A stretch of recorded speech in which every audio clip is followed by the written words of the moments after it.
bem-vindos de volta ao curso de Noite. psicologia, né? Depois de um longo feriado, né? Que se encerra aí no dia de finados, vem aí a terça-feira, a quarta-feira da retomada aí das nossas atividades, né? E como é que a gente começa? Com filosofia da Braba, assim, que é para já mostrar que veio, né? Para forçar aí nossas poucas energias que sobraram do, do feriado prolongado, né? Mas é isso aí, né? É a vida, né, gente? Vamos seguindo.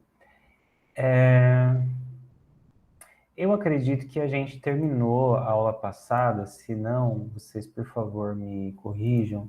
Acho que a gente terminou finalmente o slide que falava sobre as ciências humanas, né? E das influências das ciências humanas, né? Eu tenho a impressão que a gente conseguiu terminar. O slide final, a gente basicamente pincelou, assim, mas o slide está bem claro no que se propõe, que não é fazer uma visão profunda de cada uma dessas, sejam propostas filosóficas, epistemologias ou propostas da sociologia, mas elas propõem uma forma de ver o ser humano e de, então, como fazer ciências humanas. Então, a gente viu que três correntes, né, que a Marilene Chauí, ela selecionou, mas se fosse outro autor, provavelmente colocaria a psicanálise também como uma influenciadora do pensamento a partir do século XX.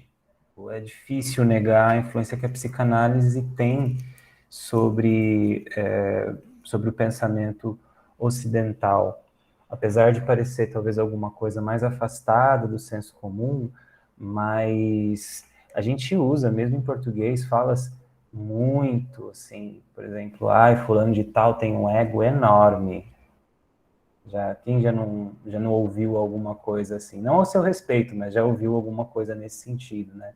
Seja na cultura, em séries estrangeiras, em filmes, ou até tal falando assim, nossa, aquela pessoa, ela tem um ego enorme, ela é muito vaidosa, né? Ou ciclana de tal, histérica, ou histérico, personalidade histriônica. Isso eu já ouvi de gente que nunca pisou o pé numa faculdade de psicologia. Então, quando alguma coisa entra na linguagem, é porque ela está bem presente na cultura. Isso é um ponto a se pensar. Então, eu acrescentaria a psicanálise como uma forma muito própria do final do século XIX e do começo do século XX, claro, pensando que ela chega até hoje, assim como a própria fenomenologia, assim como a própria teoria de Karl Marx. O estruturalismo depende do ponto de vista, né, do que a gente tá pensando como estruturalismo, mas as quatro, né? Fenomenologia. Boa noite para todo mundo que está chegando aí, tô vendo, tá? Só não tô respondendo porque já cheguei aqui acelerando aqui com o pessoal. Mas a gente viu, basicamente, os nomes e os tipos de influência. Então, a gente viu que as ciências humanas não conseguem se sustentar na visão dos próprios cientistas e filósofos da segunda metade do século XIX, porque tudo que era psicologia era negócio da filosofia. A ciência, nos séculos 17, 18 e começo 19, não se metia com esse negócio de psicologia, tá? Porque o método científico era para estudar objetos, coisas, que não o ser humano. Era para estudar o res extensa do Descartes. Não era para estudar o res cogito, porque o res cogito era o ser pensante. Como é que você estuda o ser pensante? Mas tinha uma frase de um cara chamado Sócrates, uma pessoa não tão importante assim na filosofia, que ficava ecoando: conhece-te a ti mesmo, conhece-te a ti mesmo.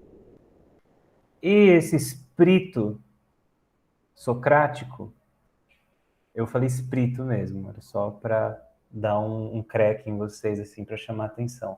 O espírito socrático do conhece a ti mesmo é muito forte quando a gente fala de nomos, né? Principalmente pensando que Sócrates está tanto em Platão, impregnado em Platão, quanto também está em Aristóteles, que são os dois pensamentos que vão ali surgir no começo ali da Renascença, Iluminismo, que é o pensamento que se rivaliza para você poder contrapor qualquer outra forma de novo pensamento. Então, assim, você quer apresentar uma coisa nova, você vai ter que brigar com esses caras. Pensamentos diferentes, como Schopenhauer, lá pensando nos alemães, né? Schopenhauer, ou o próprio Nietzsche, eles vão brigar com quem? Ele vai brigar com Sócrates, brigar, vocês entendem, né? Ele não vai lá no túmulo começar a discutir com Sócrates, não é isso. Ele vai debater as ideias socráticas porque ele não concorda com conhece-te a ti mesmo, porque para ele é uma coisa assim da ordem do absurdo. Ele vai falar, vai criticar Platão, vai criticar Aristóteles, e com seus motivos e com as suas razões que não vêm ao caso por hora. O fato é que esse pensamento ele vai levar, junto com Revolução Industrial, com aumento das metrópoles europeias, a necessidade, que é uma necessidade, que é algo necessário para a ciência, mas que também, de outra maneira, também é necessária aos poderosos, sejam eles aristocratas, por consanguinidade, a realeza, ou sejam eles sejam eles governantes eleitos, precisam ter mecanismos de controle, formas de controlar, de conseguir prever situações. Né? Então, a ciência humana, ela vai justamente por uma necessidade social e que a gente consegue observar nessas teorias todas que vão ser diferentes e até se opor ao positivismo, que é a epistemologia, a forma de se fazer ciência vigente até os dias atuais.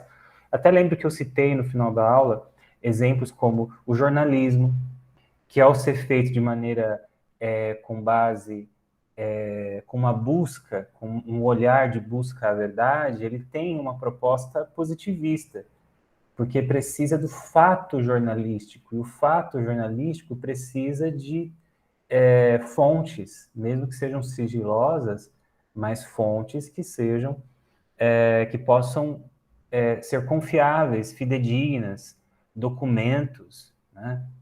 Se questiona talvez as fontes, né? Aconteceu aí de se questionar em alguns vazamentos que se tiveram, né? Se o jornalista pode receber coisa vazada, mas ele pode receber, ele não pode, segundo a lei brasileira, ele não pode ser condenado por ter recebido uma informação que pode ter sido vazada de maneira ilegal. O jornalista não vai ser responsabilizado, mas a pessoa a qual deveria responder pelo sigilo e confidencialidade da situação, sim. Aí a gente vai para outro âmbito, que é a ciência aplicada do direito, que também se baseia no fato, ela é positivista, você precisa do ônus. Vocês já devem ter visto casos, mas como é que fulano de tal foi solto? Tem uns casos emblemáticos, assim, por exemplo, tem um caso, como é que é o nome daquele jogador americano? Esqueci o nome agora. Tem até um documentário e tem um filme romanceado, né? Esqueci o nome. Esse cara era um jogador de futebol americano que era ator também. E ele. Tudo leva a crer que ele assassinou a esposa. O J.O. Simpson, uma coisa assim, né? Isso. O Simpson, jogador de futebol americano, um ator, fez vários filmes de comédia, ele tinha uma linha meio que de comédia. O.J. Simpson. O.J. Simpson, O.J. Simpson, O.J. Simpson, né? Abrasileirando o nome do rapaz. E claramente ele matou a esposa, mas foi inocentado por questões relacionadas à falta de provas. Porque tem uma questão da interpretação, mas tem um aspecto também do ônus. Se você não tem prova, você não tem materialidade, então você não tem como atuar em vias de condenar alguém. Então, às vezes, a pessoa pode ser absolvida por falta de provas, caso é encerrado. Então, vocês podem falar assim, poxa, então o positivismo não é do capeta, professor, o positivismo não é mal. Não é questão de ser bom ou mal. A questão é, a lógica positivista se aplica ao ser humano quando a gente pensa, por exemplo, em ciências sociais, em ciências humanas, como a psicologia? Essa resposta vai dividir opiniões dentro da própria psicologia. Né? A gente tem movimentos que estão crescendo no Brasil, estão começando a fazer algum barulho, por exemplo, que é a chamada psicologia baseada em evidências, que ela é uma resposta à medicina e à ciência baseada em evidências. A gente conversa disso, se não hoje, talvez na aula que vem, a gente fala um pouquinho disso. Poxa, mas psicologia não é uma ciência, não é uma profissão? Né? A medicina não é uma ciência, não é uma profissão? Como é que ela poderia não ser baseada em evidências científicas? Porque existe um prisma, existe uma forma de ver o que são ou o que não são evidências. E tem uma construção histórica. Grandemente assim falando, quando a gente fala de evidências, a gente está falando de nome do quê? De fato, de objeto observável, e objeto que pode ser experimentado. Observação barra experimentação é o método científico. São as formas da gente interagir com tudo de maneira neutra, claro, né? A proposta positivista é essa. E então chegar a conhecimentos rigorosos que apontem para a verdade. O ponto é o seguinte: primeira paulada aí vem da fenomenologia. Vai dizer, não há possibilidade de haver neutralidade. Não há neutralidade. A gente até usou exemplos do próprio jornalismo e do próprio juiz ou do advogado de defesa, acusação, mas o advogado de acusação, de defesa, ele é neutro. Não tem como ser neutro. Por quê?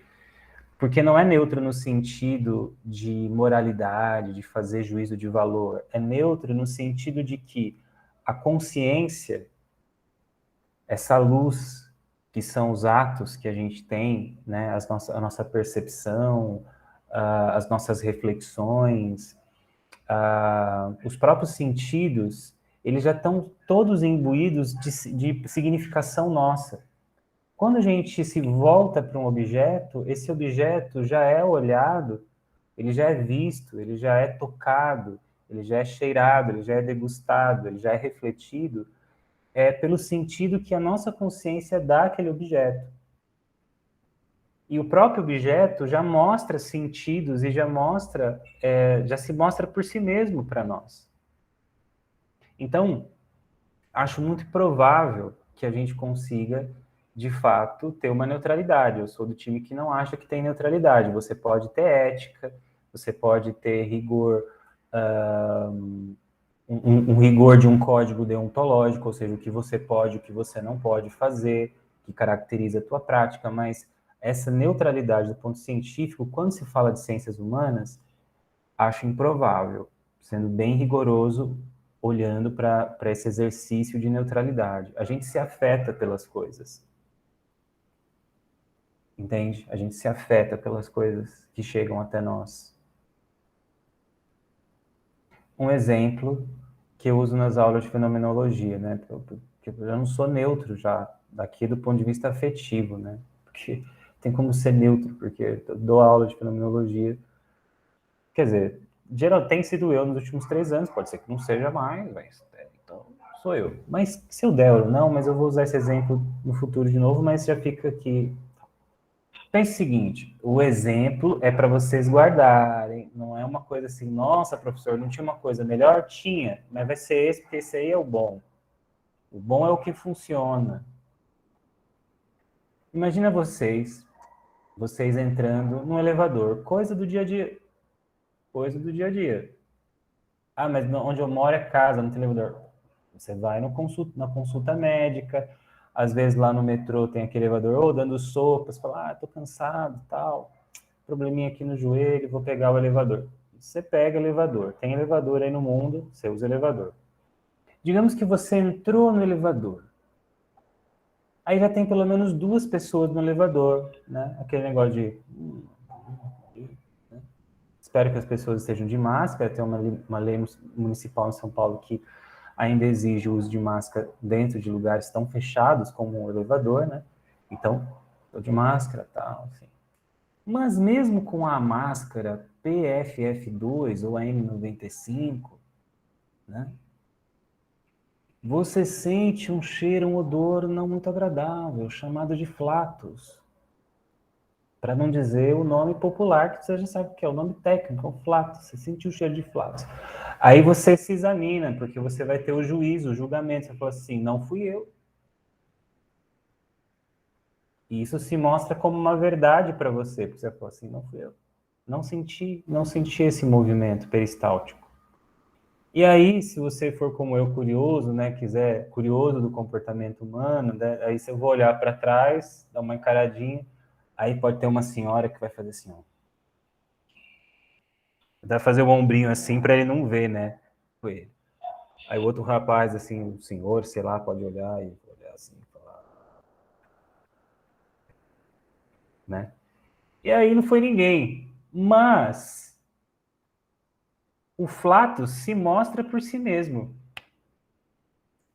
Eu posso não querer fazer nenhum julgamento. Eu posso falar assim, não vou julgar ninguém. Cada um, né, com seu flatus. Só que o flatus empesteou o elevador. O flatus se mostra por si mesmo, não tem como negar o cheiro daquilo. E, em geral, a de se concordar, é um cheiro desagradável. Então, são terríveis, né? Tem uns que são, pelo menos, agradáveis. O que eu estou querendo dizer é que, veja, eu posso fazer julgamentos morais, eu posso valorar isso, mas os meus órgãos do sentido já mostram que não há neutralidade com aquilo. Fala, professor, mas que exemplinho, né, tosco que você deu, né? Você poderia ter usado... Sim, poderia ter falado que você entra no ambiente e tem um cheiro de café, para quem gosta, né? Mas o cheiro de café é muito agradável, mesmo para quem não toma, né? Aí você sente aquele cheiro de café, um cheiro de um bolo ou um pão saído do forno, né? Se você for celíaco, né? Aí é complicado, mas você sente aquele cheiro, um cheiro de um perfume, sabe? Bem elaborado, sabe? Com notas daquelas essências que são da tua preferência. Então, percebe? Essas coisas, elas se mostram a nós de maneira tal que não há possibilidade de qualquer neutralidade, porque elas já nos afetam. Se as coisas nesse nível, que são no nível material, são assim, que dirá as coisas do âmbito das emoções, dos afetos, entende? Então, mais o positivismo, ele vai caminhar, continua caminhando, né? Embora não se use tanto o nome positivismo, mas ele está tão entranhado na forma de se fazer ciência, que mesmo que o nome tenha se perdido, a forma, o modo operandi da ciência é um modo positivista que volta para o fato. Há de se pensar que talvez a ciência psicológica, que lida com coisas que muitas vezes são subjetivas, abstratas, invisíveis, deva lidar também com o fenômeno, que vem do grego phenomenon, que significa aquilo que se mostra à luz. Mas à luz do quê? Da consciência. Então, essa é uma contribuição da fenomenologia, de questionar a neutralidade e de se utilizar o método da ciência positivista para as ciências humanas, principalmente para a psicologia. Então, esse é o primeiro ponto que a gente falou na aula passada. O outro ponto é a questão do estruturalismo, né? Então, quando a gente pensa nessa ênfase das estruturas, a gente pode pensar até mesmo na contribuição de Marx, quando ele chega no finalmente de dizer que existe uma estrutura, que é a classe dominada, que pode ser a classe trabalhadora, a classe operária, mas é a classe dominada e A superestrutura, que é a ponta da pirâmide, que é a super porque ela está acima porque domina, porque detém os recursos ideológicos, intelectuais, materiais, para produzir intelectualmente, para produzir idealmente, para produzir materialmente. Ou seja, a classe dominante pode ser uma aristocracia, pode ser a burguesa, pode ser, enfim, os ricos, investidores, não importa. Mas, porque os nomes vão mudando no decorrer da história. O que importa é que essa classe domina e, portanto, ela detém os meios de produção, fazendo com que exista uma classe que se submete àqueles que detêm o poder de produção. E isso faz com que a gente chegue na proposta propriamente dita de Karl Marx, de que o trabalho é toda atividade criativa que busca satisfazer necessidades e que busca, ao satisfazer necessidades, criar novas necessidades. Então, uma criança que brinca, uma conversa, o que estamos fazendo agora, estudando, né? Professando, quando mantemos o autocuidado, né? O nosso asseio, escovar os dentes, quando refletimos sobre as coisas, tudo isso é trabalho. Tudo que a gente faz é trabalho, não só trabalho remunerado, tudo é trabalho, porque tudo é uma atividade humana que busca satisfazer alguma necessidade e acaba gerando novas, gera produtos, né? Produz ideologias, recursos intelectuais, produz coisas, né? Produz algo de material e que vai apontar também para novas necessidades.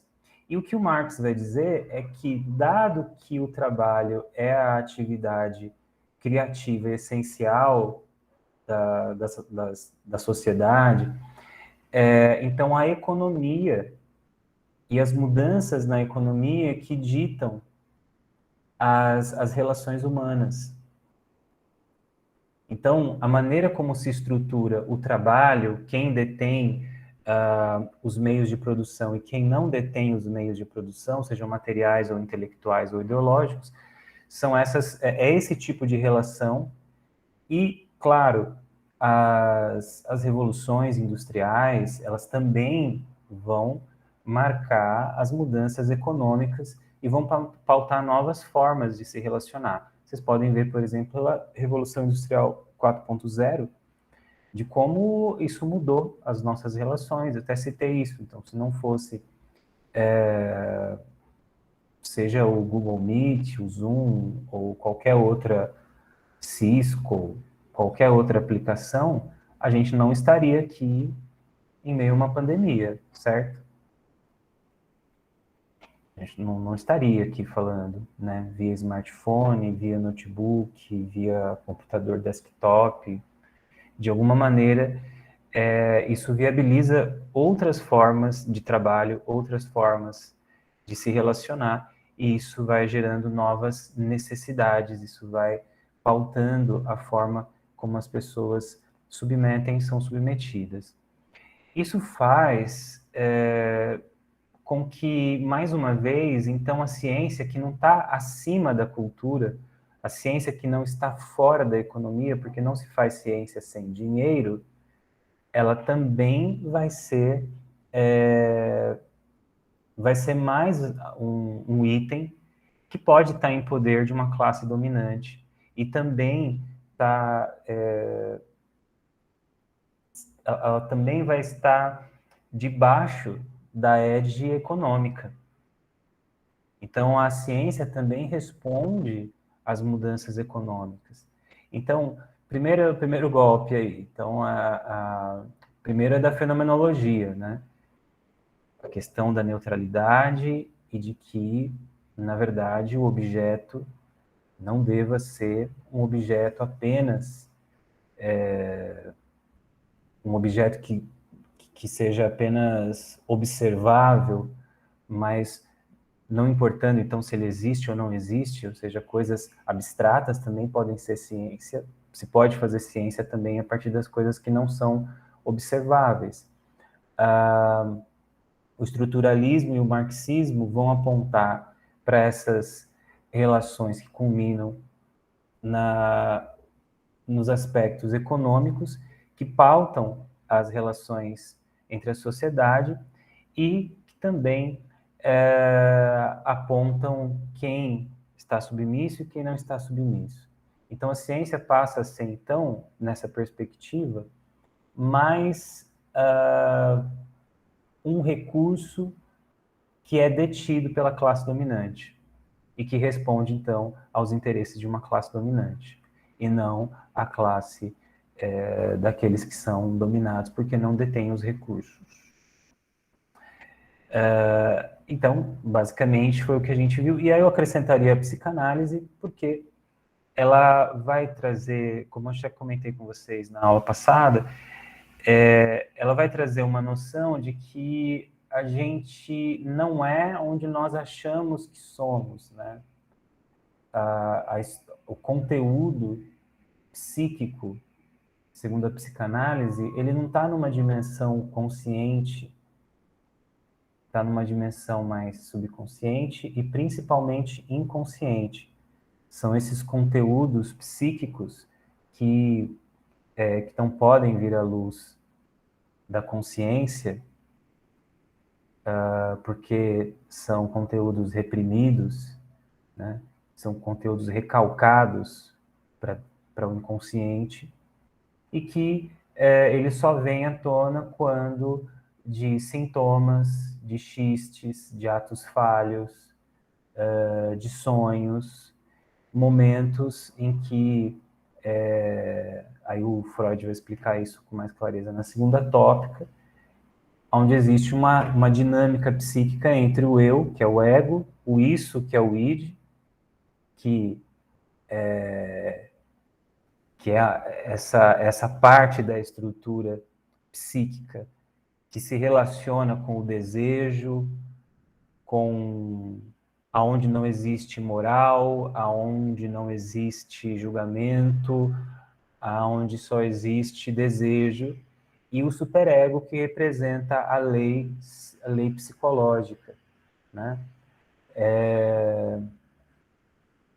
Que a gente pode pensar em algo que é externo, mas que é introjetado. Então, não precisa vir uma pessoa de fora e dizer, olha, não pense isso, não faça isso, porque isso é errado. Isso tudo acontece internamente. Então, se isso acontece internamente, isso já coloca em dúvida a capacidade também humana de chegar a uma verdade que seja, inclusive, psiquicamente isenta. Porque o cientista, então, não tem desejos, né? O cientista também não comete xistes, ou atos falhos, ele não adoece, não tem sintomas, né? O cientista não sonha. Então, esses aspectos, eles são importantes para ponderar com a força do argumento e da proposta positivista, que embora essas outras propostas continuam até hoje, a psicanálise continua, a fenomenologia continua, o pensamento de Karl Marx continua, e não estou falando de desdobramentos políticos, mas continua como um pensamento que deu à luz a possibilidades de reflexão sobre a realidade. E não importa se a gente concorda ou não com eles, são pensamentos que estão aí, né? Que agora habitam o conhecimento humano, né? É o famoso, agora que você viu, dá para desver? Não dá para desver, entendeu? Não dá para desentender. Então, por isso que a psicologia ela é uma ciência e uma profissão bem subversiva, né? Porque depois de entender, não dá para desentender. Então, a gente vai ficando meio diferente depois que a gente começa a fazer faculdade de psicologia, né? Não sei se dá tempo mais para vocês, não, mas fica aqui o registro. E aí, a gente vai então para a aula de hoje, né? Dito isso, deixa eu só perguntar, porque eu nunca pergunto, né? Que eu falo aqui igual o homem da cobra, como diz a minha mãe.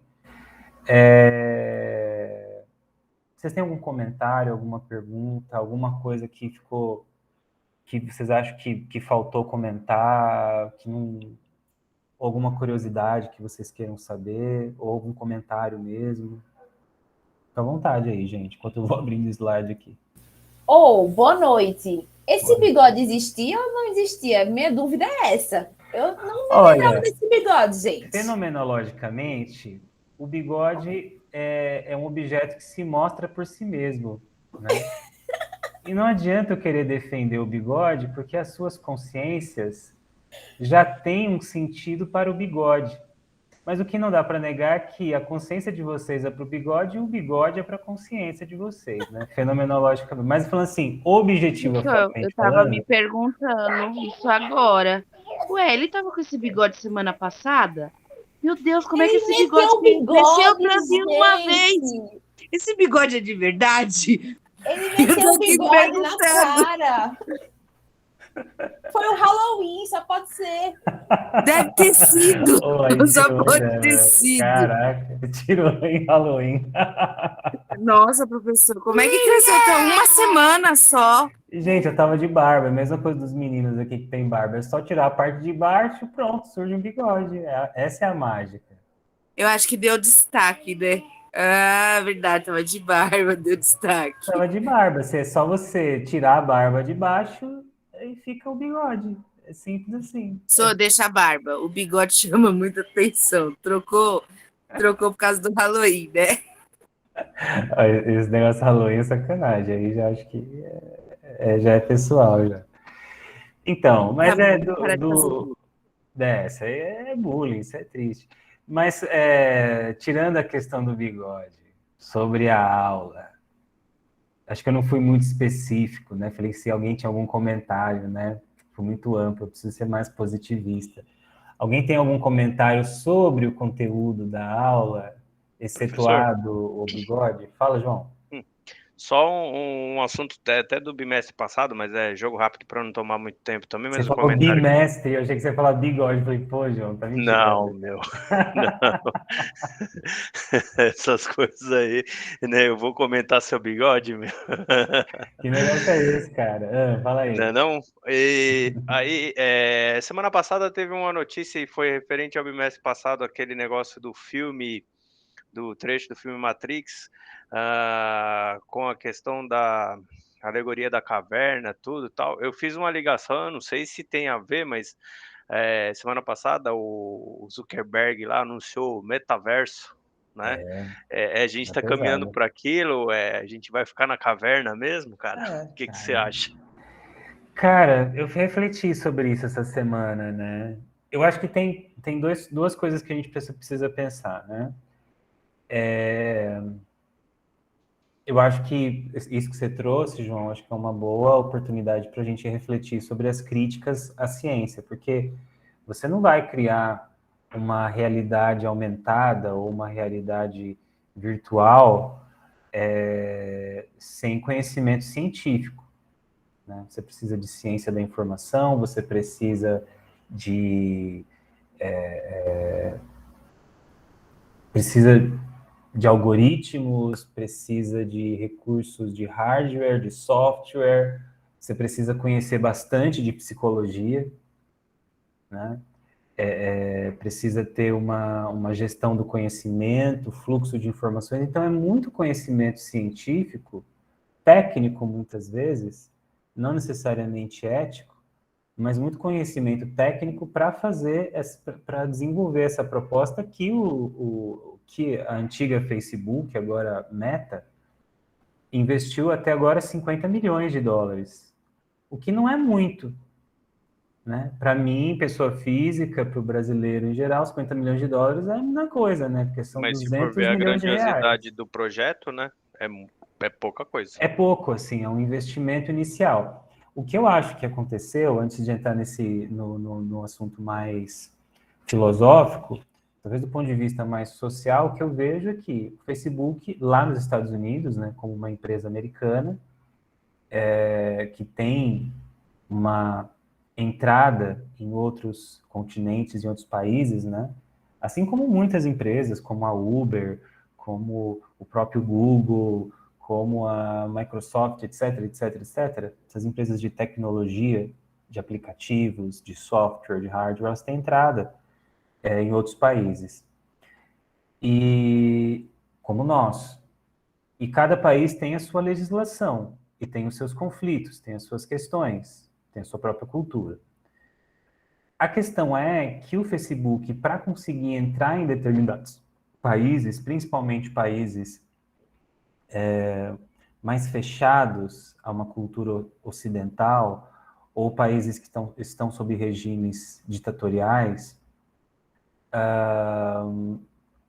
o Facebook fez algumas negociações antiéticas. E, mesmo tendo conhecimento em vários países, não só nos Estados Unidos, mas no Brasil e em outros lugares do mundo, de práticas terroristas, radicais, dentro do seu ambiente virtual, fez uma espécie de vista grossa. E isso foi exposto, já não é a primeira vez, mas pelo menos a segunda vez que isso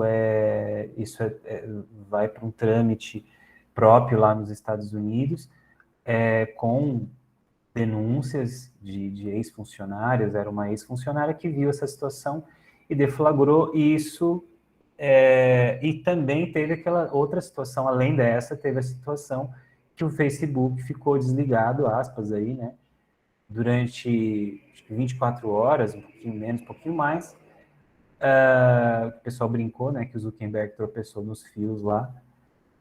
Não dá para saber exatamente o que aconteceu, né? Aparentemente é assunto interno da empresa, não dá para saber se foi estratégico, né? Desliga, puxa da tomada para a gente falar que deu problema aqui, para não acessarem o que a gente não quer mostrar, e depois a gente fala que perdeu naquele probleminha que a gente teve, e foi aquele dia lá que perdeu uns dados aí, a gente não consegue mais mostrar para vocês o que vocês precisam, porque também você não pode gerar prova, isso também funciona para a lei americana e para nós também, né? Você tem o direito de não gerar provas contra você mesmo, né? Então, isso não é producente. Então, se você não tem, você não tem. Então, mas cadê? Você está escondendo. Não estou escondendo, queimou aqui as placas, tudo, ó, já era. Então, não dá para saber se foi isso. Pode ter sido um probleminha. E aí, na sequência, João e colegas, aí eles, agora, sim, no momento de crise, que nesse período, reza que perdeu aí mais ou menos uns 6 bilhões de dólares, nessa história aí do Facebook ter ficado sem funcionar, porque transações, você pode fazer movimentação de compras pelo Instagram, pelo WhatsApp, pelo Facebook, né? E isso deixou de acontecer.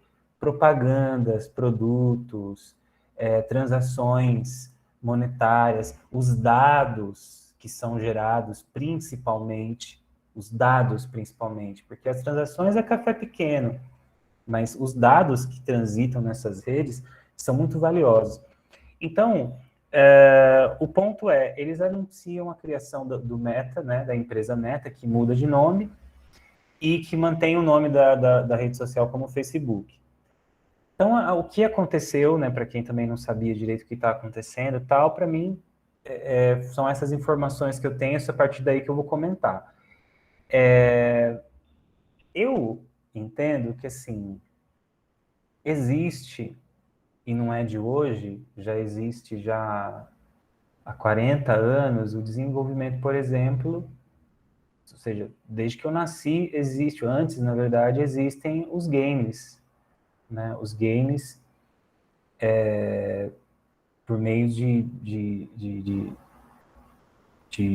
né, os videogames, né? Os games, que agora não são mais só por televisão, né? Pelo vídeo, agora por computador há muito tempo, jogos online. Então, e eles vão ficando cada vez mais realísticos, né? Mais realistas, e com enredo, e com trilha sonora, e com expressão facial cada vez mais humanizada. Aí você tem jogos onde você pode ter um avatar, né? Você pode também criar coisas. Então tem um monte de coisas assim soltas, né?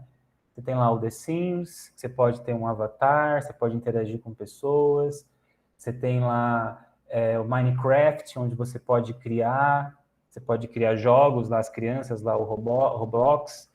Tem as redes sociais, onde você consegue interagir, saber da vida dos outros, falar da sua vida, né? Tem informações várias, a gente tem plataformas como essa aqui do Google Meet, a gente consegue se encontrar, e o Meta, devia chamar Meca, talvez, né, com todo respeito, porque esse é o lugar onde todo mundo vai apontar, e esse é o desejo do Facebook. Por quê? Porque o que você faz? Quando você tem um fora, quando você tem um dentro, você cria um fora. E nós temos uma necessidade humana que é da associação coletiva. Essa sensação de estar de fora de alguma coisa, em geral, ela é desprazerosa. Então, essa necessidade de conexão é uma aposta muito grande e quando a gente aposta em impulsos, né? Quando a gente aposta no lugar onde as pessoas não pensam, é uma aposta muito certeira de que você vai ganhar uma grana, entendeu? Então, é isso. Então, quando você cria um ambiente e aí vai se criar caminhos para que as pessoas cheguem até lá, né? Nesse não lugar, né? Mas que as pessoas cheguem a utilizar o metaverso do Facebook para trabalhar, para interagir, para jogar, para obter informações, para experimentar coisas que talvez na vida, na experiência das sensações a partir do mundo material eu não tenha, né? Então, eu pensei nisso e eu não tive uma sensação muito prazerosa não, viu, João? Me deu um certo calafrio, assim, uma sensação bem ruim. E foi bem dito por você, assim, uma sensação de que estão me empurrando para dentro da caverna, sabe? E exatamente, né, que a caverna de Platão aponta isso, sombras manipuladas, né? Então,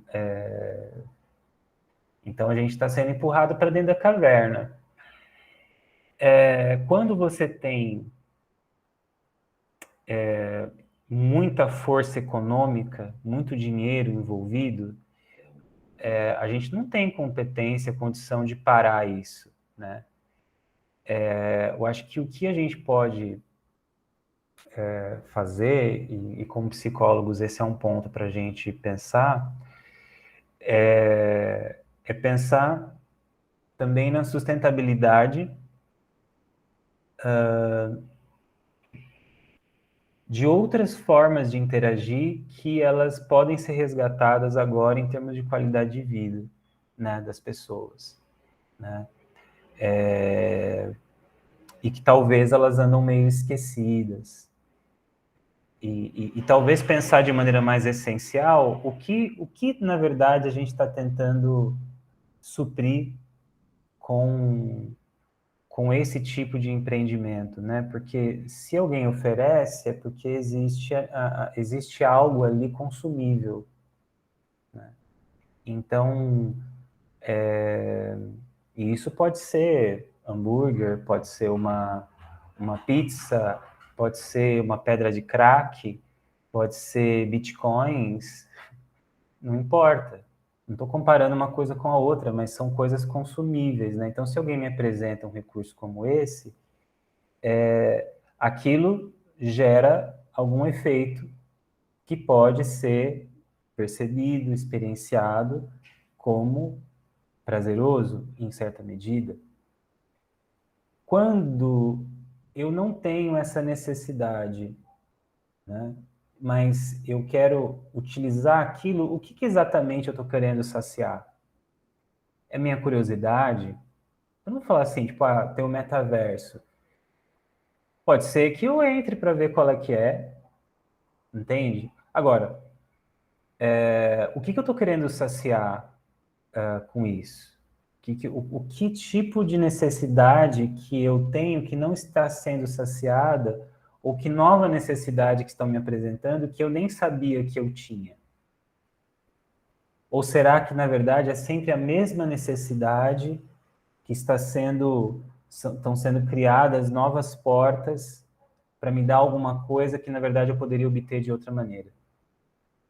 Então, eu fico pensando nisso e eu ainda chego a uma conclusão que, bom, eu acho que não é uma conclusão, mas até onde eu consigo chegar é que seja o metaverso, seja uma realidade aumentada, uma realidade virtual, as próprias redes sociais, no que elas se propõem, eu sinto que existem necessidades humanas de interação, de conhecimento, de dopamina, né? De ver um meme, de ver um vídeo engraçado, de se surpreender, né? E lidar com o tédio, que as redes sociais são construídas para nos manter entretidos, né? Então, quando eu me entretenho, o que na verdade porque a gente nunca vai ficar saciado de entretenimento. E aí a gente vai caminhar para um lugar mais existencialista, né? Porque quando a gente tira o entretenimento, a gente lida com o quê? Com a angústia e com o tédio. E aí os existencialistas, Heidegger, Sartre e outros, vão falar assim, tem que perguntar para o tédio, para a angústia, o que ela quer nos dizer, né? E ela vai falar umas coisas que talvez não sejam muito legais, que a gente vai bater na madeira e vai querer sair correndo, né? Chamar a mãe.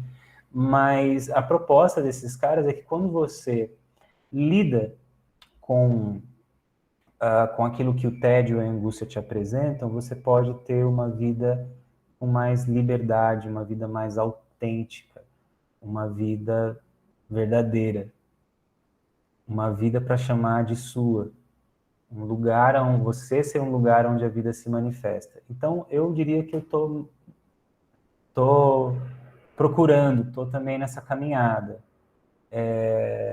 Mas, por exemplo, nós psicólogos, sendo bem realista com vocês, acho muito difícil que a gente consiga ter uma vida como profissionais liberais que nos afaste, uma vida que não precisaremos das redes sociais.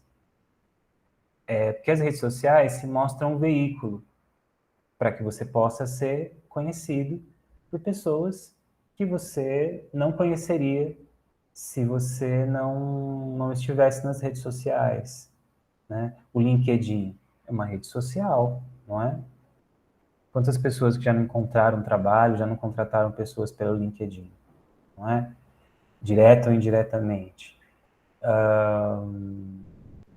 Então, e a gente tem também as plataformas que passaram, né, que é o movimento aí, a visão crítica, é o movimento de uberização, né, que é esse movimento aí de criar plataformas para oferecer serviços de profissionais liberais ou de determinadas ocupações, né. Então, por exemplo, esses sites que não são criados por psicólogos, geralmente são por engenheiros, por pessoas que veem nisso o lucro, uma possibilidade de investimento, como Psicologia Viva, Zen Club, antigamente o Fala Freud, o Vitude, ou a Vitude, né? São plataformas onde, de uma certa maneira, é uma forma de uberização, né? Porque o psicólogo oferece seu trabalho, ele paga um percentual ou uma taxa por estar na plataforma, e aí ele pode fazer tudo pela plataforma, e a plataforma é que faz o encontro entre esse terapeuta e o usuário. Então, isso pode funcionar muito bem para algumas pessoas, sejam eles o paciente ou o terapeuta, ou a paciente, mas isso pode não funcionar para muitos, né? Porque aí você vai criando uma bolha e aí você tem que ter um break-even, né? Você não pode ter muito mais psicólogos do que pacientes e também você não pode ter muito mais pacientes psicólogos, né? Então, de novo, você tem um movimento dos de dentro e dos de fora, né? Então, E isso não existia antes. Então, se criou uma nova situação que isso não atende só entregadores, não só motoristas de Uber. Isso vai mexer com psicólogos, com nutricionistas, profissionais da saúde em geral, né? Outras categorias. Então, a gente vai ter que lidar com a realidade virtual, a gente vai ter que lidar com essas coisas, seja o que aparecer. As pessoas, em geral, são muito pervasivas para novidades tecnológicas, não é? Quem nunca quis trocar um celular novo diante de uma promoçãozinha, né? Eu, graças a Deus, tenho os meus velhinhos aqui, que vou ganhando, né? A família vai ficando com dó, vai me dando uns presentes aí de aniversário, porque abril é o mês que eu troco de aparelho, tá? Já fiquem avisados. Não, e teve uma vez, eu estava na Unib, saca só, eu vou voltar para a aula, podem ficar tranquilos. É para dar uma desanuviada, porque o assunto que vem aí é pesado. Depois a gente tenta aliviar de novo.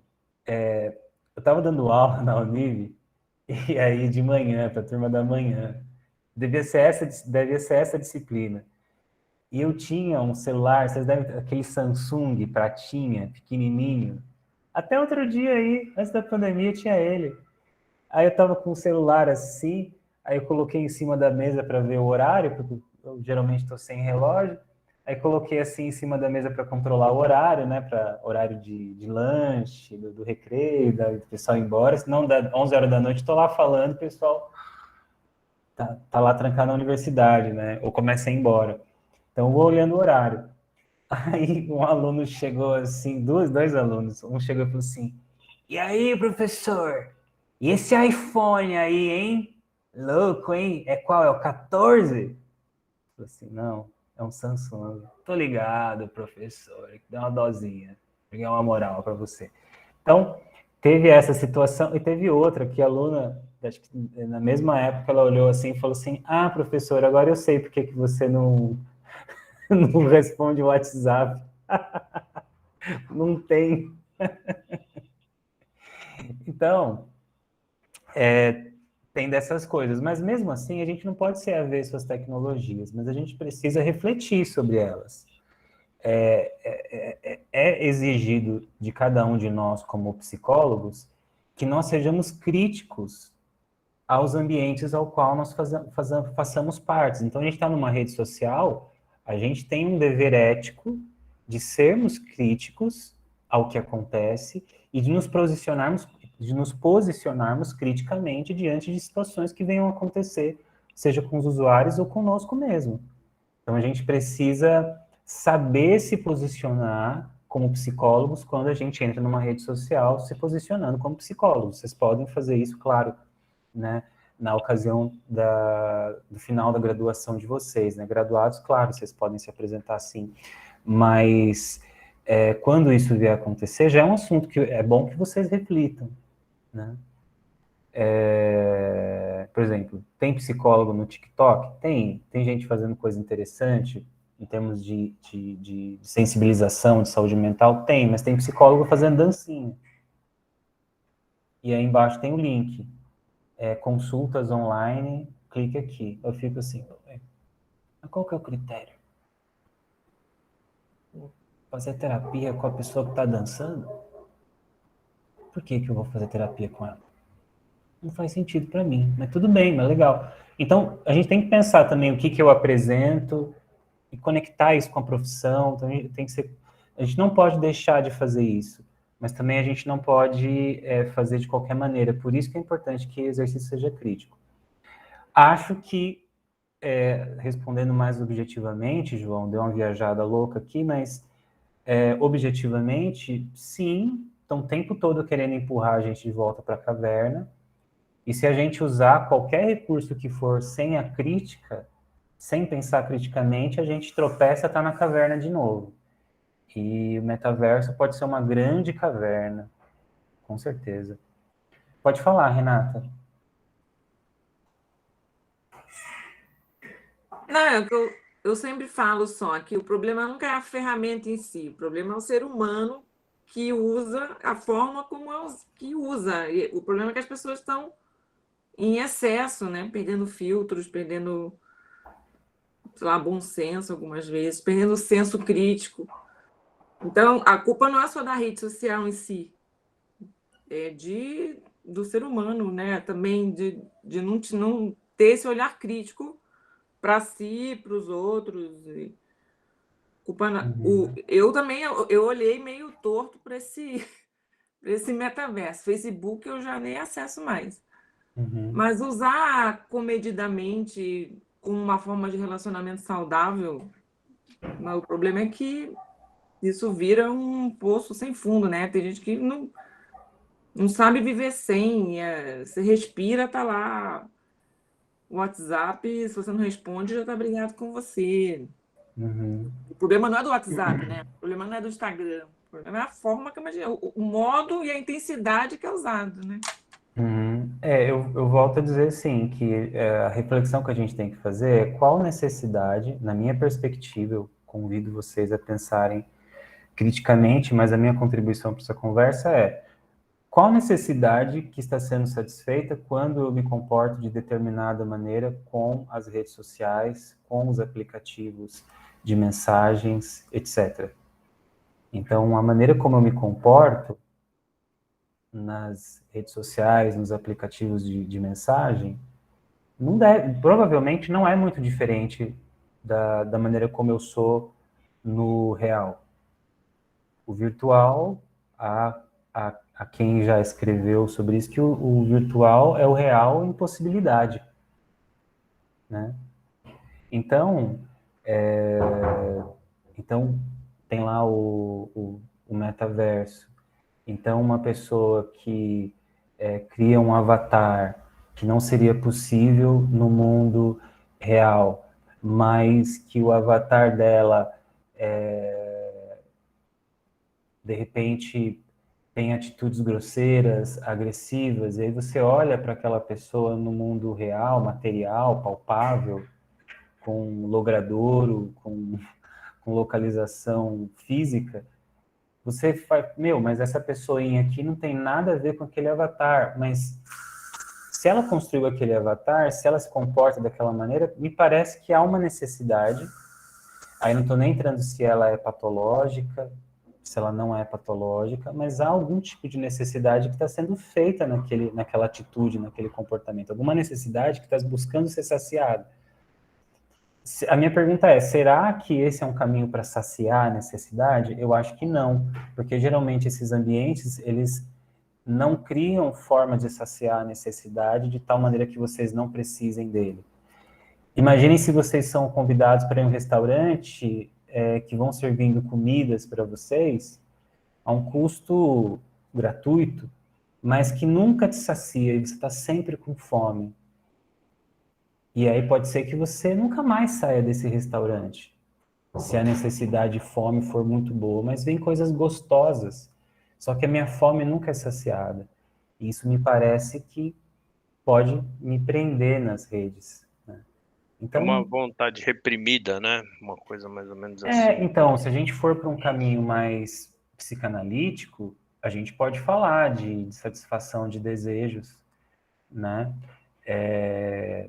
Que talvez no mundo tido como real ele possa estar reprimido e que talvez num mundo mais fantástico, né? Eu possa buscar satisfazer determinadas necessidades. É que tem muita gente que tem na internet uma terra sem lei, né? E outra coisa, a exemplo do que a Renata falou, o problema das redes sociais são os seres humanos e a banalização que o ser humano faz, né? Eu, por exemplo, eu nunca tive Facebook, nem Instagram. O dia que eu resolvi criar um Orkut, minha filha falou que já tinha saído de linha, então tem toda essa coisa aí. E a única rede social que eu uso que se tornou quase impossível, né? Mas virou negócio e tudo é o WhatsApp. Por ele a gente usa praticidade e resolve muita coisa. E a outra era o que você mesmo já disse, o LinkedIn. Só que o LinkedIn, ele começou de uma forma bastante profissional, bastante, como que eu posso dizer assim, formal. Era um negócio útil. E tá banalizando, tá perdendo a linha e o carretel. Já tá saindo já tá virando uma rede social comum, né? Então, por isso, até resolvi sair, cair fora disso aí, porque eu não vejo, não sei, existem muitas necessidades, muitas pessoas que fazem dessas ferramentas que poderiam ser espetaculares, coisa fútil, inútil. Lógico, a gente precisa de um pouco de bom humor, a gente precisa de distração, a gente precisa de entretenimento, mas em excesso, e aquela coisa de tomar conta da vida do outro, né? Aí fala, poxa, o cara que estudou comigo na 5ª série, o cara só dava trabalho e hoje o cara tá tirando foto dentro de uma Ferrari e tudo aí, a pessoa, né, nutre aquele sentimento de injustiça, eu sou injustiçado, mal saber que o cara pegou a Ferrari no lava rápido lá, que ele trabalha para tirar uma foto, né? E aí gera aquela sensação, e as conversas perdem o sentido, o negócio, a vida acho que perde um pouco o rumo. Isso também me preocupou bastante quando eu ouvi falar desse metaverso, porque se isso virar realidade mesmo, eu vou ser um defunto ambulante, que eu não vou ter avatar. Então, é complicado, porque é um outro tipo de cultura mesmo, que talvez comunique, talvez o Facebook está pensando em, talvez não na sua geração, nem na minha, né? Mas na geração dos filhos, dos netos. Então, é uma mudança estratégica, está olhando e falando, bom, vai ter uma mudança, então vamos ser os primeiros a oferecer essa possibilidade. Né? Ou seja, que mais que a gente pode oferecer que não seja só informação, né? Sejam dados, seja ele imagem, seja texto, seja vídeo, o que mais de experiência que a gente possa oferecer. E no final das contas acaba sendo uma experiência que se propõe mais controlada, mas uma experiência que se espelha na vida, né? Onde nós somos afetados pelas coisas, só que a gente tem pouco controle sobre as coisas que acontecem na vida. A gente pode achar que tem, mas na verdade não tem. Pode falar, Márcio. Assim, professor, o senhor está mencionando isso, né? Assim, seremos futuros psicólogos que teremos em questão um tratamento que o virtual vai estar interferindo no que a pessoa sente. Uhum. Não vai ser mais tratado, tipo, pessoa da pessoa. A pessoa que ela vai carregar vai ter essa carga virtual. Tipo, eu acho que tem um novo, sei lá, uma nova doença, esse ego virtual para ser preenchido. Isso vai ter que trabalhar, acho que nós, né, futuros psicólogos, a gente vai ter esse caminho meio que a percorrer. Olha que nós... A gente tem que observar bastante aí com relação aos desdobramentos. Eu acho que assim, hoje eu penso assim que hoje as pessoas hoje incomoda algo que você posta na internet, né? Antigamente é o que você falava, né, que incomodava, né? Sim. A pessoa vivia. Hoje é tudo o que que eu li uma mensagem, eu tô triste, sabe? A conexão virtual aí, a gente vai ser as pessoas que vão ter esse trabalho aí futuramente. Eu acho que isso já existe, assim, as pessoas são afetadas por tudo que chega até elas, né? Essa então, geração que está vindo vai ser, né? A gente tem que observar, tem que fazer estudos, pesquisas científicas, seja com qual perspectiva epistemológica for, desde que seja no âmbito da ciência e, portanto, no âmbito da psicologia, vocês podem fazer, né? Então, vocês podem não só atuar como profissionais no futuro, mas já na graduação vocês podem atuar como pesquisadores, né? Então, eu já orientei trabalho, por exemplo, tem 2 trabalhos que acho que interessam, assim, tem a ver com esse assunto. Um que eu orientei há uns 2 anos atrás foi sobre a influência, essa era o tema da pesquisa das alunas, né? A influência das redes sociais no desenvolvimento de transtornos alimentares e da autoimagem. Né? Então, assim, esse é um tema que elas pesquisaram. Então, assim, imagina agora esse tema pós a pandemia. Sim, tem pesquisas já sendo feitas, né? Aí vocês podem pensar aí individualmente ou com quem vocês entendem que deve ser a dupla ou o trio de vocês. Sei que está muito cedo, né, aparentemente, mas vocês podem pensar em vocês mesmos pesquisarem. Outro tema que me ocorre é uma pesquisa de uma dupla de alunas falando sobre dissonância cognitiva e fake news. Dissonância cognitiva é um termo um termo que aponta para como nós damos credibilidade para as coisas que vão ao encontro das nossas crenças. Então, se eu já acredito em alguma coisa, a tendência é que eu fortaleça a credibilidade daquele assunto, seja pela autoridade de quem me apresenta aquela informação que pode ou não ser verdadeira, que pode ser falsa, inclusive, ou pela forma como ela é escrita, que aponta, no final das contas, para alguma coisa que eu já acredito. Porque a informação, ela aponta para uma crença que eu já tenho a respeito daquele assunto. Entende? Então, é uma pesquisa de campo que elas estão fazendo também. Então, pesquisas sendo feitas já estão. Por isso que é importante que a gente, como psicólogos e psicólogas, a gente observe a realidade justamente para entender os problemas que podem ser estudados numa perspectiva científica. E seja nós que seremos os pesquisadores, ou nós seremos os psicólogos, nós precisamos entender que a psicologia é ciência, e é ciência humana, em toda a sua complexidade, em toda a sua potencialidade, em todos os seus desafios, né?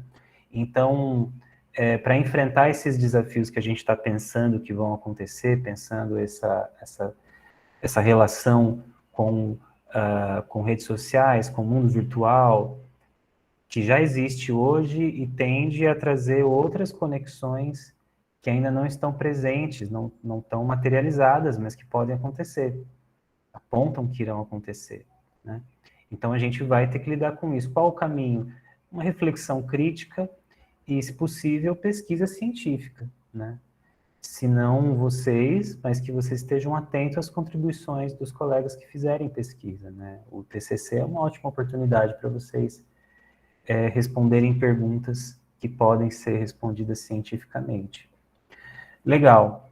Vamos seguir, então, para a nossa aula. A gente tem mais 40 minutos, aproximadamente. Então, vamos lá. Hoje, o tema é Ciência Moderna, a Razão Instrumental, o Positivismo e a Escola de Frankfurt, né? Claro que parece, né, título de livro, né? O leão, guarda-roupa e a feiticeira, né? Não, é um pouquinho mais triste. Então, vamos lá. O Zeitgeist e a ciência do século XIX. Né? Então, a gente já falou de Zeitgeist, né, que é uma palavra de origem alemã e significa o espírito da época, espírito como forma de pensamento de uma determinada época. A gente já sabe que agora em 2021, no século XX, era de um jeito, agora no século XXI parece que é uma outra forma de se pensar as coisas. E tudo isso que a gente estava conversando antes, sobre metaverso, sobre uberização, sobre redes sociais, sobre aplicativos de mensagem, o papel de psicólogo, tudo isso, é a gente, como psicólogos e psicólogos, tentando entender o espírito da nossa época. E justamente agora no século XXI, o espírito da nossa época tende a mudar. Principalmente quando a gente tem novas formas de satisfazer necessidades, como, por exemplo, se pretende essa empreitada aí do antigo Facebook, agora a Meta, a proposta do metaverso. O Zeitgeist é, de certa forma, a maneira como se pensa numa determinada época, ou seja, a tendência de como é estruturada a forma de fazer e de raciocinar em determinado período histórico. Cada período histórico, as pessoas têm um jeitão de pensar as coisas que num outro período histórico anterior ou posterior é diferente. Então a gente tem o nosso próprio forma de pensar, claro, cada um de nós pode ter um pensamento um pouco diferente a respeito das coisas, mas em muitos sentidos a gente acaba pensando igual. Quando eu fiz a pergunta para vocês há umas aulas atrás sobre o que é verdade, em geral todo mundo respondeu que verdade é alguma coisa individual, cada um tem a sua verdade, tem várias verdades. Isso expressa o espírito da nossa época, que é uma forma de pensamento, espírito não como algo místico, mas como uma forma de pensamento, que é da pós-modernidade, que é a tal da pós-verdade, ou seja, não existe uma verdade, existem se todo mundo pode ter a sua verdade, então não existe mais a verdade, e sim as sensações, as percepções de que alguma coisa pode ser verdadeira, né? Então, e o século XIX também tinha o seu espírito da época. Então, o zeitgeist da ciência no século XIX é empirista e determinista. A gente já falou sobre isso, né? Ele é empirista, pois dá ênfase à importância da experimentação das teorias científicas, principalmente em laboratórios, os quais os laboratórios são um ambiente ideal para possibilitar o controle do objeto estudado. Então, quando as pessoas vão para o laboratório, não é só porque, tipo, é a estética da ciência, tem que usar jaleco branco, tem que usar um óculos de proteção, né? Tem que usar luvas. Não é por uma questão estética, é por uma questão de que o ambiente laboratorial permite controle. Controlar o objeto e as variáveis estudadas. E por que é uma característica empirista? Porque a ênfase é que todas as teorias científicas têm que ser experimentadas para que você tenha o quê? O fato, o objeto do positivismo, o objeto da ciência. Você precisa ter algo observável, você precisa ter algo para mostrar que aquela teoria é verdadeira. E a experimentação é o caminho para que isso aconteça no espírito da época do século XIX. Mas isso adentra o século XX também. Determinista, pois dava ênfase na determinação das coisas, ou seja, tudo que acontece tem uma causa que pode ser compreendida pela ciência, por meio da razão humana e da experimentação. Ou seja, nada é acaso. Tudo tem causa. Você e eu podemos não saber, mas existe uma lógica, existe uma forma de ser comprovada através da razão humana e por meio da experimentação que todos os fenômenos, todos os fatos têm algo que o determina. As coisas acontecem de tal maneira não pela aleatoriedade, mas elas acontecem de determinada maneira porque existe uma causalidade que vai, então, fazer com que algo seja daquela maneira e não de qualquer outra maneira. Ou que as possibilidades daquele fato, daquele fenômeno são algumas. Elas podem ser enumeradas, sejam elas milhões, milhares ou únicas. Mas o ponto importante para nós é entender que, no século XIX, não só o empirismo, mas o determinismo. As coisas têm causas determinantes. Seguindo aqui, o empirismo e o determinismo, tão marcantes no século XIX, têm a sua origem no sucesso das ciências matemáticas e naturais para explicar as leis e causas do mundo e suas coisas. Um exemplo são as leis da física clássica de Isaac Newton, as quais permitem a compreensão, controle e antecipação das coisas no universo físico, por meio da experimentação e compreensão das leis que determinam o comportamento dos corpos, gravidade, atração, etc.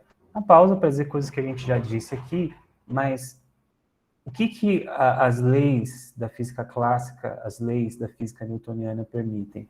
Permitem controle, permitem compreender, permitem antecipar coisas. Essas leis permitem não só uma compreensão despretensiosa, mais uma preocupação, um interesse despretensioso, mas um interesse na aplicação daquele conhecimento, né? Então, quando você domina as leis, a compreensão e o controle das leis da física, você consegue construir prédios maiores, você consegue construir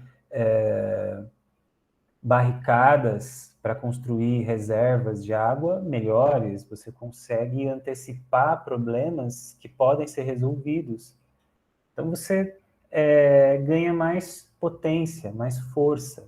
Então, isso interessa às pessoas do século XIX. Seguindo, as ciências humanas serão, então, fortemente influenciadas por esse espírito da época, tanto que a psicologia surge como ciência no laboratório de Leipzig, na Alemanha, com o até então filósofo da consciência, Wilhelm Wundt, que passa a atuar como psicólogo. O problema central das ciências humanas no século XIX é a discrepância entre o ser humano ter sido até então livre, racional e, na lógica científica, ele passaria a ser então tratado como objeto a ser estudado, a ser controlado, a ser mensurado, como objeto do avanço da sociedade moderna, ou seja, toda a filosofia, seja renascentista, o iluminismo, a própria posição que a ciência moderna dá ao ser pensante é um status de livre, de racional, de superior. Sim, de ser algo que está num status de superioridade diante daqueles que não têm conhecimento, embora o positivismo prevê que o conhecimento possa chegar a qualquer pessoa. Pois bem, sendo assim, quando você pensa em estudar o ser humano que é livre, que é racional, como que você pode colocar ele como objeto do pensamento, né? Porque ele vai ter que se transformar numa coisa, né? E isso é algo que não era admitido no século XIX, até o surgimento do laboratório de Leipzig. E aí a gente volta aqui para falar um pouco do positivismo. Acho que é importante para a gente poder chegar à crítica da Escola de Frankfurt. Vamos seguindo. Quem inaugura as ciências humanas, por incrível que pareça, é o Auguste Comte, que é o sociólogo francês, pai da sociologia científica e também do positivismo. O positivismo leva esse nome, pois dá ênfase no positivo, ou seja, naquilo que pode ser observado, controlado, medido e melhorado. Uma máxima positivista, né, aspas, ordem e progresso, né, foi algo que claramente influenciou a Constituição da República Brasileira em 1889, banhada pelo espírito da sua época, que é o espírito do século XIX. A gente falou também um pouquinho disso na aula passada. Para o positivismo, as civilizações podem ser categorizadas em 3 tipos, começando das inferiores, que são as menos evoluídas, até a superior e mais evoluída, né? Então a gente começa sociedades supersticiosas. Então a gente pode pensar, por exemplo, na nossa época, na perspectiva do positivismo do Auguste Comte, ok? Então uma visão estereotipada de tribos, tribos que não têm contato, tribos isoladas na floresta amazônica, tribos aborígenes, tribos africanas, povos antigos, né, primitivos, porque não tem necessariamente uma teologia, não tem ainda uma filosofia estruturada que seja composta da razão humana, mas superstições, né? De uma mística que interferiria na realidade material, quando, na verdade, aquilo é mera superstição na visão do positivismo. Aí um segundo estágio das sociedades, né, pensando a evolução da civilização, são as sociedades teológicas e metafísicas. Quando ele diz teológico, está pensando nas religiões estabelecidas, como a religião católica, como a teologia católica, a teologia protestante, enfim. E a metafísica, ele está falando da filosofia, né? Então ele está falando de Aristóteles para frente e também está falando de todos os filósofos que vieram antes. Então, para ele, a filosofia está num patamar anterior ao patamar da sociedade mais evoluída, que é aquela baseada na ciência positiva, na ciência que se volta para aquilo que é possível de ser observado, controlado, medido e melhorado. Então, a ciência positiva, ela traz uma certa promessa para a humanidade. que é uma promessa não só de um mundo melhor, mas de uma sociedade melhor. Uma promessa de uma sociedade que, por ter acesso ao conhecimento científico, ela chegará a um status superior em comparação às gerações que vieram antes dela. Então, a geração religiosa, filosófica, a geração da superstição, do senso comum, fica para trás. E então a gente evolui, a gente, na perspectiva da ciência positivista, nós chegamos a um lugar onde aí sim a sociedade chegou aonde deveria chegar, chegou no seu patamar máximo, que é da ciência positiva. É claro que a gente vai ter pensamentos contrários a isso, né?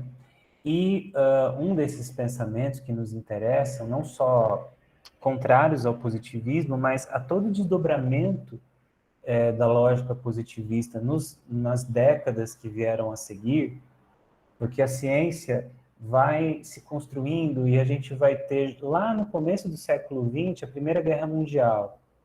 Então, a Europa fica desolada. Passados ali, não mais do que 20 e pouquinhos anos, a gente vai ter a Segunda Guerra Mundial. Então, a mesma geração, sobre aqueles que sobreviveram, vão ter uma Segunda Guerra Mundial que vai acontecer principalmente na Europa, em outros lugares do mundo também, mas principalmente na Europa. E mais uma vez a Europa fica desolada.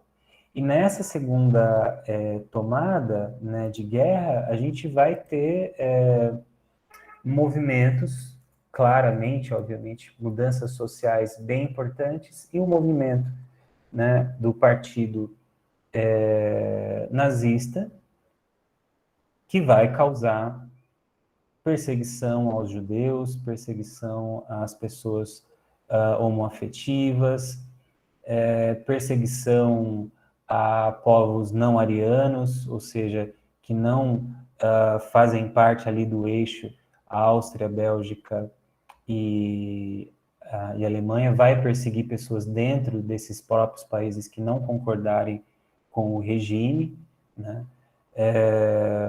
Isso está bastante registrado na história. E aí, como vocês sabem, Áustria, Alemanha, Bélgica é um lugar onde muita gente estava, inclusive pessoas como Freud, como os seguidores do Freud, que muitos deles eram judeus, né?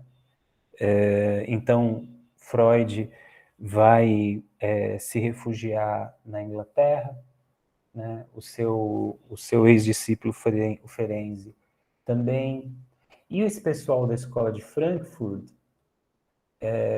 porque estavam em Frankfurt, vão se refugiar nos Estados Unidos, porque também eram judeus, né? Vamos ler aqui o slide.